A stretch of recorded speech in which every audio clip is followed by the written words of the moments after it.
Welcome to Praxis Tesol 0360 and 0361 Teacher Licensing Practice Test course. In this course you will learn everything you need to know in order to pass this test. My name is Keith Brooks and along with my good friend Megan we'll be your hosts. To tell you a little more about the course, the Praxis exams are for teachers and is part of state licensing requirements.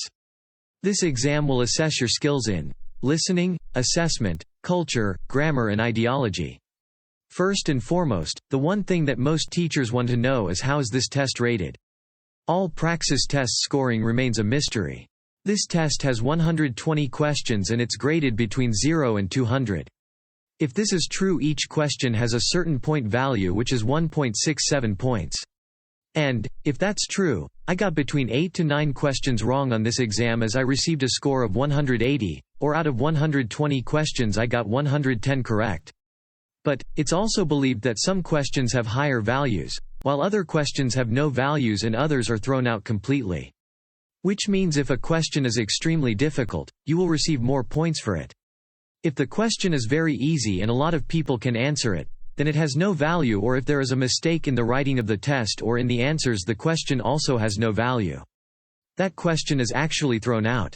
You must obtain at least a 150 to pass this exam to get your licensing, which is about a 75 to 80%. The exam has 2 sessions, a listening and the regular exam itself. The majority terms and phrases you hear in this course on vocabulary terms, methodology, grammar, pronunciation and culture should be on the exam itself. However, they're not going to actually come out and say what is negative transfer. They'll put it in context where they'll give you a situation and you have to figure out what the answer is going to be. So how to pass the exam in this course?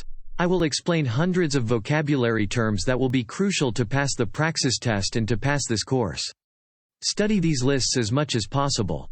So how to take this course?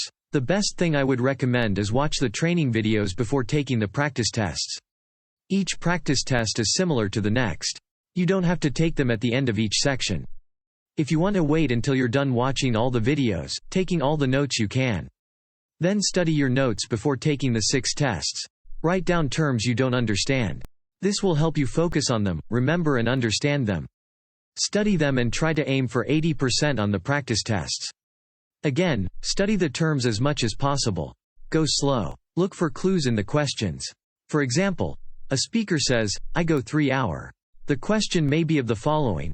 Which error did the speaker make? First, try and use the process of elimination before you start answering.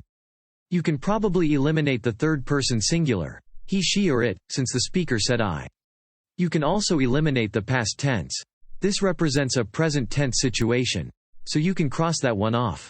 The third answer includes code switching. Code switching is when a speaker changes from one language to another language, while speaking the same sentence.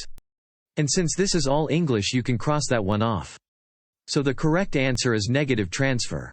Negative transfer occurs when the process of solving an earlier problem makes later problems harder to solve.